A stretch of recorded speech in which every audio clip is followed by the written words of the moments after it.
চৈত্র সংক্রান্তি উপলক্ষে নেত্রকোনার কেন্দুয়ায় হয়ে গেল খনার মেলা। গ্রামীণ সংস্কৃতি ও কৃষিতে খনার বচনের তাৎপর্য তুলে ধরতে উপজেলার আঙ্গারোয়া গ্রামে সূর্যোদয়ের সঙ্গে সঙ্গে মেলার উদ্বোধন করা হয়। মঙ্গলঘর পরিসর সংগঠন আয়োজিত মেলায় গানে গানে খনার বচন তুলে ধরা হয়। ঐতিহ্যবাহী এই মেলায় স্থানীয়দের পাশাপাশি অংশ নেন দেশের বিভিন্ন স্থান থেকে আসা সংস্কৃতিপ্রেমীরা।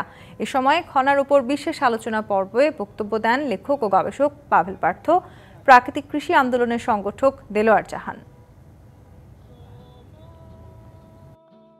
খনা সেই চরিত্র যিনি আসলে জলবায়ুর সাথে এবং ঋতুর সাথে মানানসই হয়ে জীবনযাপনের যে পদ্ধতি বা যে চর্চা সেটা নিয়ে উনি বচন করতেন, সেটা নিয়ে উনি পদ্ধতিগত সমস্যা সমাধান দিতেন।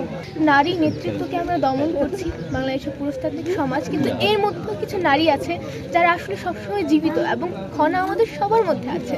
খনা আছে জনে জনে, খনা আছে সব জীবনে। কৃষি নির্ভর এই বাংলাদেশ এবং এই বাংলাদেশের কৃষি আবার খনার বচন নির্ভর। কারণ খনার যে বচনগুলো কিভাবে কৃষি উৎপাদন করে কৃষক সর্বোচ্চ লাভবান হতে পারে, স্বাস্থ্যবান হতে পারে, সেই জ্ঞানের বৈজ্ঞানিক আধার হচ্ছে খনা। মানুষ হিসেবে আমাদের দায়িত্ব যে অন্তত সকল প্রাণকে নিয়ে বেঁচে থাকার যে চেষ্টা সেটা করা।